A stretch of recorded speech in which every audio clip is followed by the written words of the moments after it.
Marami-rami na rin po akong ginawang pelikula. Nung ginawa ko at sinunin po namin itong movie na to, and first time with my director, Direk Dan Villegas, alam niyo, nag-isip po ako sabi ko, almost 200 na rin pong pelikulang nagawa ko. I started young as a child actress. Kailangan ipaalam na sa child actress. But anyway, inisip ko po kung ito bang temang ito yung nagawa ko na sa more than almost 200 films na nagawa ko. You know, sa totoo lang po yung Uninvited, parang first time ko lang po nagawa ang character na ito. And for that, I'm really excited and proud. Plus the fact, nabigyan ako ng bagong motivation. Baka may offer akong iba ng aking pong first-time director, Direk Dan Villegas.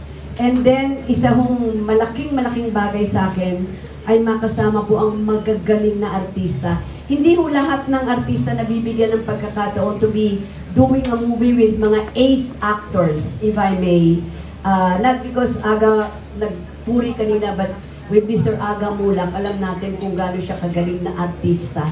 And also, I was given a chance to work with Nadine Lustre, considered na best actress din po sa kanyang generation.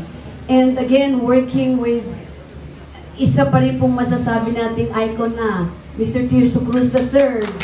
I mean, and then, with si Ketchup, anak ko lang to dati. Sa Dulzura Cortez, ngayon, ibang klase ang role na gagampanan naming dalawa dito sa Uninvited. Ketchup.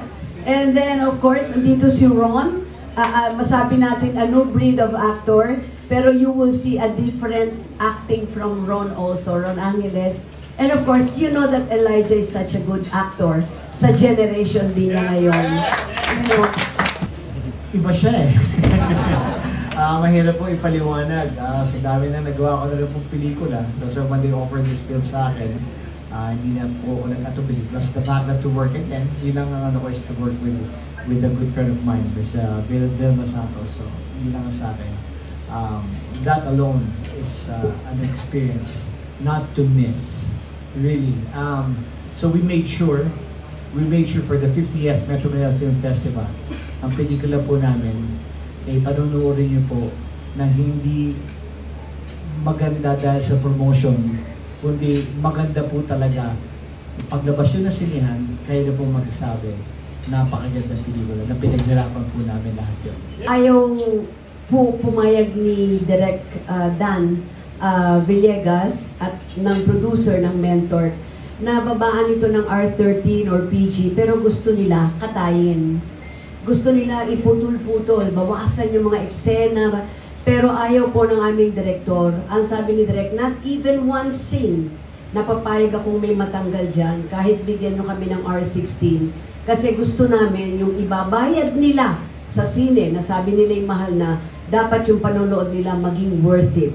Kaya pumayag po ng R16 ang aming pong movie na Uninvited. So that when you watch it, maging worth yung perang ibabayad po ninyo.